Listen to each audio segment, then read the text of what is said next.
So I'm a lender and I'm buying a property right now, and this is how I'm buying an investment property in this market. Look, I understand that when I say I'm a lender and I say that it's a good time for you to buy a house, it sounds like I'm just selling. But look, I'm buying a house for myself right now, and it's an investment property.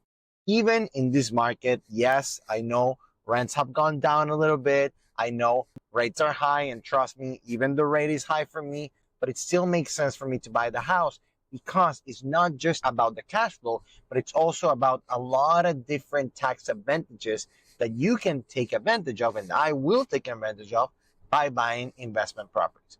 This is what I'm doing. I'm selling a property to the city of Bonita Springs, and I'm using a 1031 exchange so I don't have to pay taxes on the sale of that property. So I'm selling the property, making a profit on that, and I'm not paying capital gain taxes because instead of taking the money, what I'm going to do is the money that I'm making on the sale, it's going to go to what's called a qualified intermediary, which is just a fancy way of saying it's going to go to somebody else, not to me. They're going to keep the money in an account. I'm not going to touch it. And then I'm going to take all of that money and buy something else with that money.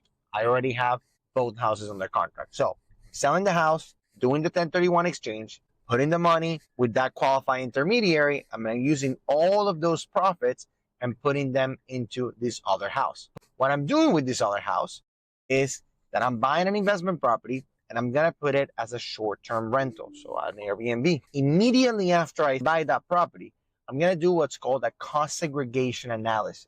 Now, the cost segregation analysis, it's basically going to take a look at the property, and it's going to divide the property into a couple of things. It's going to divide the property into what the land value of the property is and into what the actual building value of the property is. In addition to that, it's going to break apart some of that building and give it basically a depreciation time. Because the IRS says that if I don't do anything to my house, if my house or the house that I'm buying stays still, it's going to depreciate, it's going to lose value every single year. And they let me do a calculation that's 27.5 divided by, or the whole amount divided by 27.5 so that I can depreciate every year. But if I do a cost depreciation analysis, what that allows me to do is it allows me to say, hey, this thing's depreciating at a lot faster rate. And that allows me to take what's called bonus depreciation and take a big chunk of that depreciation. And instead of breaking it down year over year, I can take it on the first year. So there's a big chunk of depreciation that I can take out the first year. What that does is it allows me to deduct all of that against my earned income. Now I can do that because we qualify as a real estate professional, because of my wife qualifies in the characteristics of a real estate professional. This is the thing. By buying this investment property, I get two tax benefits. Number one, I'm getting the tax benefit of not having to pay capital gains on the sale of the property because I'm reinvesting it. And then number two, because I'm doing the cost segregation analysis, I'm going to have about $100,000, if not more, that I'm going to be able to deduct from my W-2 income.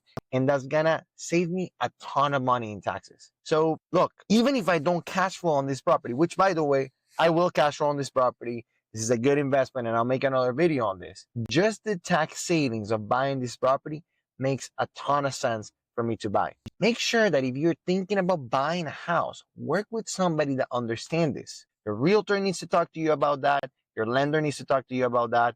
And I promise you, because of these type of things, buying a house makes sense even in this market. I'm doing it right now.